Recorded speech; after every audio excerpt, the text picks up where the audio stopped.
Noite de passagem de ano em Bucareste. Estamos nas ruas de Bucareste. Estávamos à espera que houvesse um grande fogo de artifício na Praça do Parlamento. Foi cancelado, assim como o mercado de Natal foi desmontado.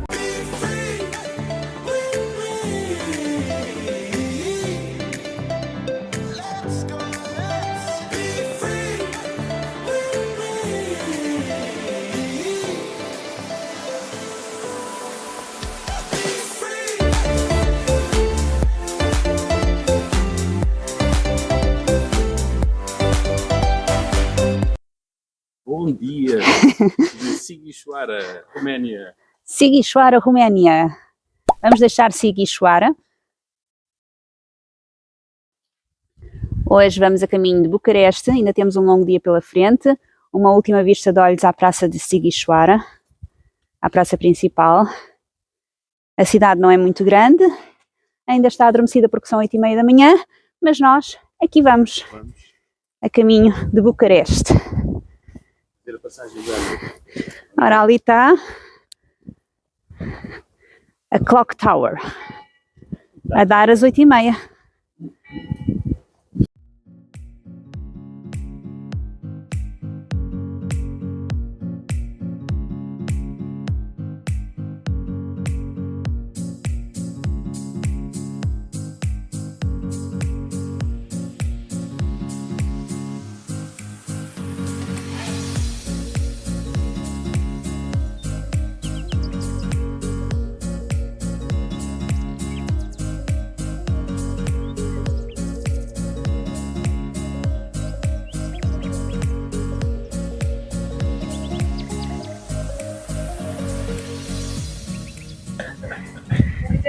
Saindo da cidade fortificada, ainda temos aqui assim umas zonas pedonais com interesse.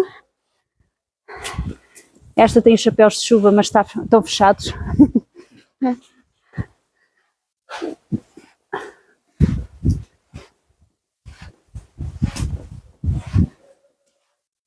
E vamos a caminho do nosso carro.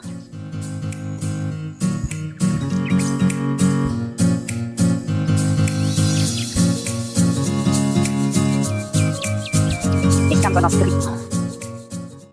Passou aqui a noite. Ver se temos alguma multa. Hoje não há gelo nem há multa.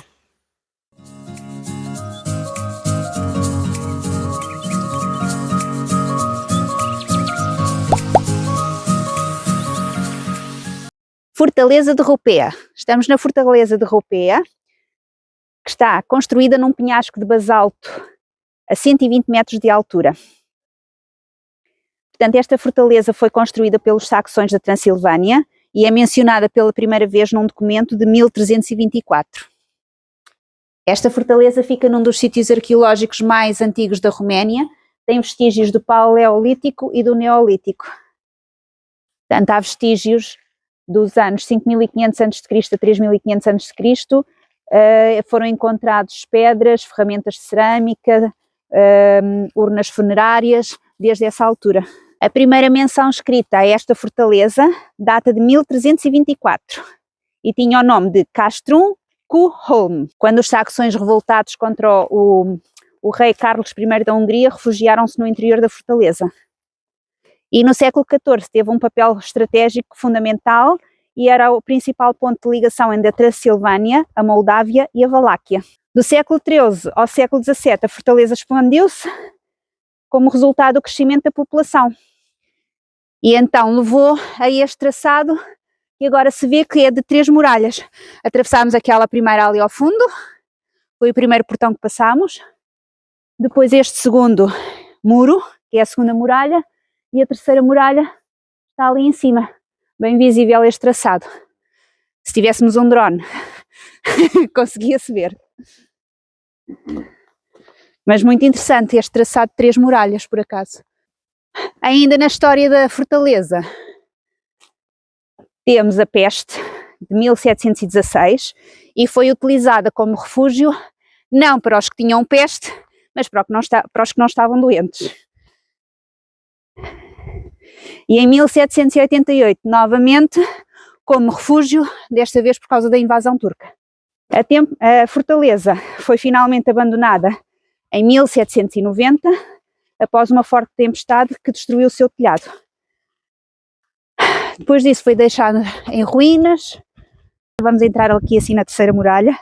E curioso e caricato e triste foi que durante o regime comunista eles pensaram em demolir a fortaleza para explorar o monte de basalto.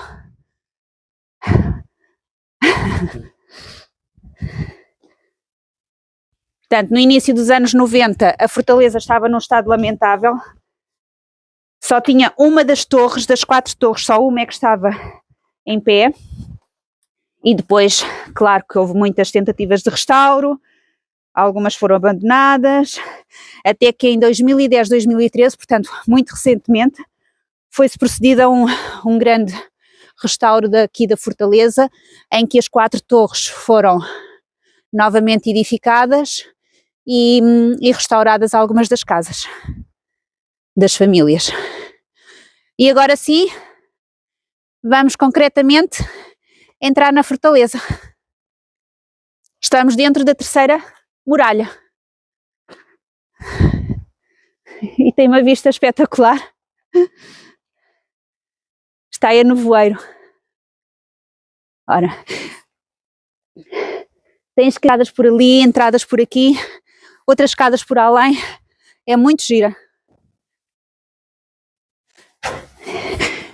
Eram minimalistas. Olha, eu não te vejo sequer.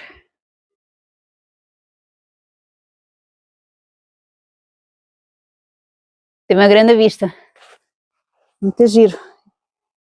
E estar um nadinha menos de nevoeiro. Mas o nevoeiro dá misticismo. Este é o The Peak House, a casa do topo.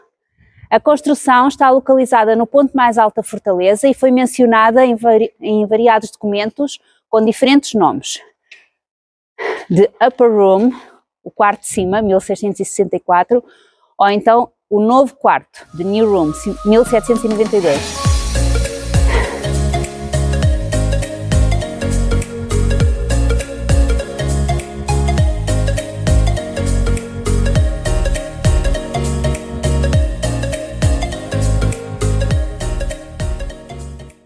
A história de Armand Honigberg está proximamente ligada ao cavaleiro da Ordem Teutónica e a Ordem Cisterciana. Durante a sua estadia na Transilvânia, entre 1211 e 1225, os cavaleiros teutónicos da Ordem Teutónica construíram castelos e trouxeram abrigos alemães. Mais tarde foram chamados os saxões da Transilvânia.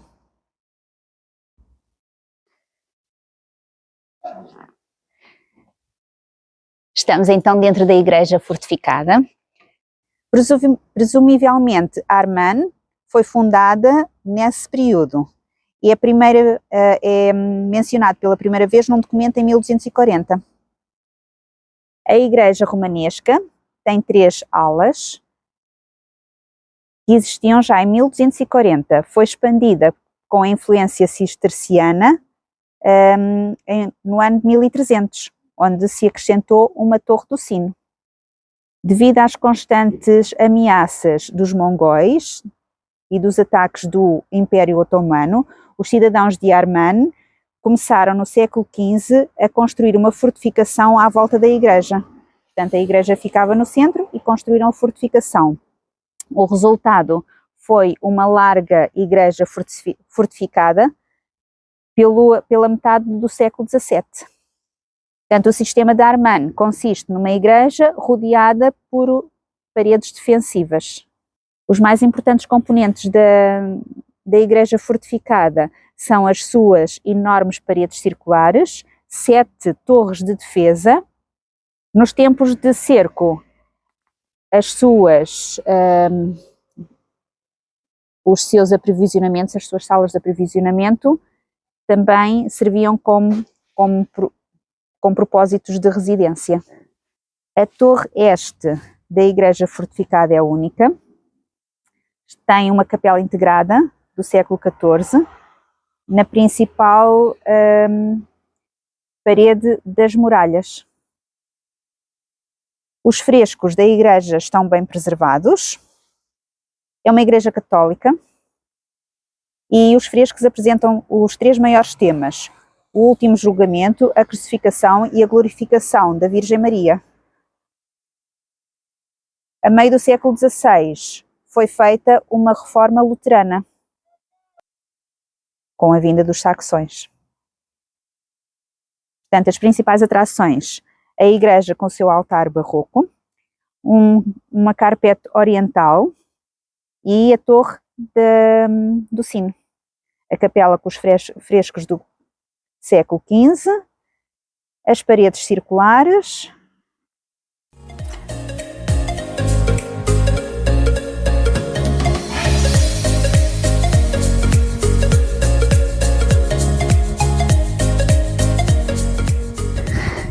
Ui, que frio! Estamos no interior da muralha defensiva.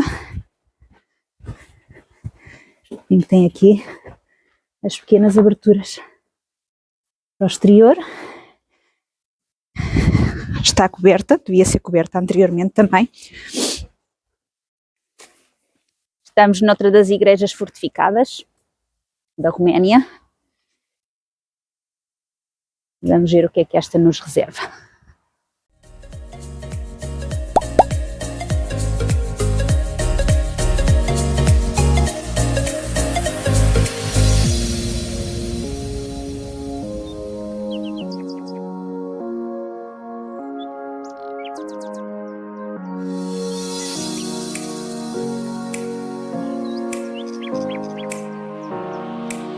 Vamos ter uma igreja fortificada.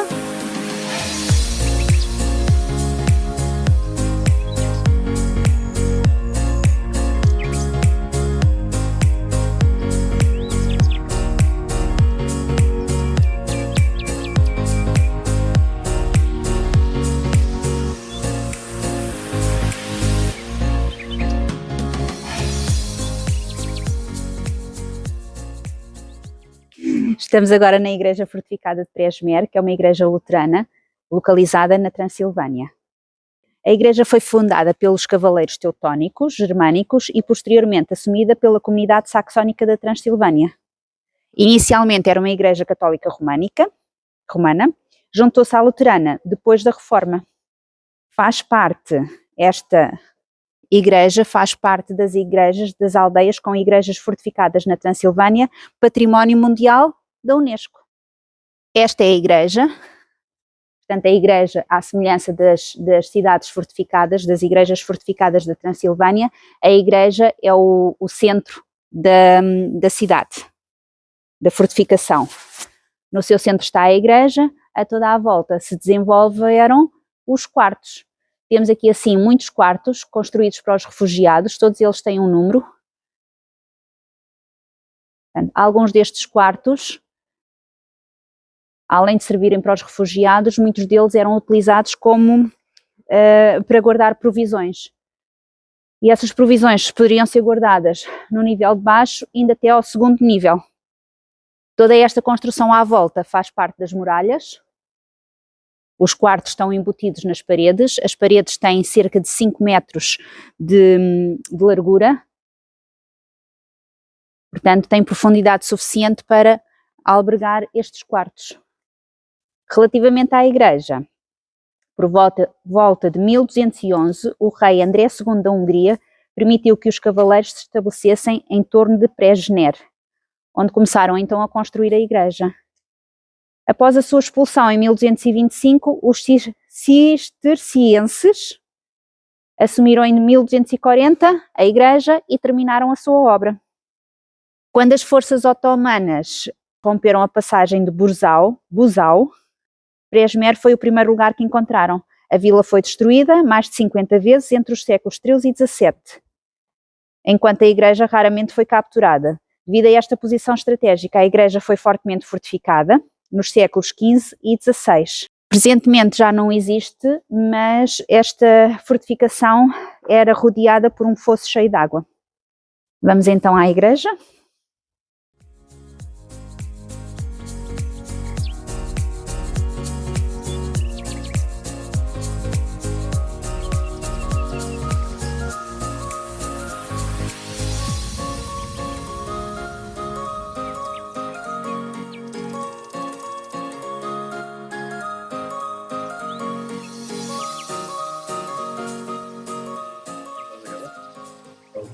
Estamos a chamar o elevador do Hotel Lido, onde demos entrada agora com 2 mochilas. 2 mochileiros, o homem tem ali os olhos. E afinal temos hotel reservado já há muito tempo.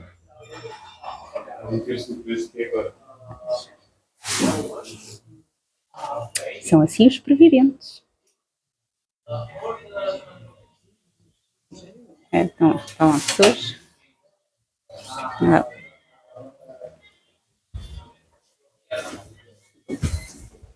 Nas ruas de Bucareste, no último dia do ano. São 9 da noite. E estamos cheios de fome. Por isso encontramos umas Quer comida de rua, quer ir ao mercado de Natal de Bucareste.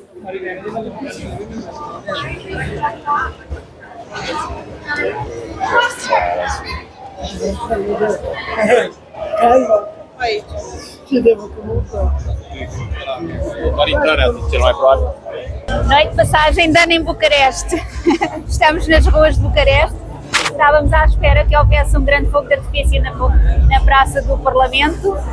Foi cancelado, assim como o mercado de Natal foi desmontado. Portanto, estamos em Bucareste para a passagem de ano e isto é o que nós temos.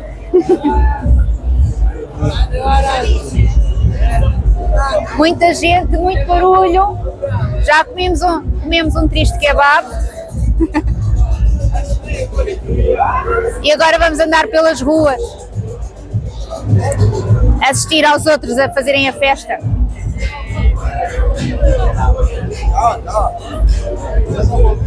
Fomos previdentes em marcar o hotel, mas não cancelamos, não consultámos o programa das festas, em que não há festa. Isto é festa. Isto é festa. Cada barzinho tem a sua festa.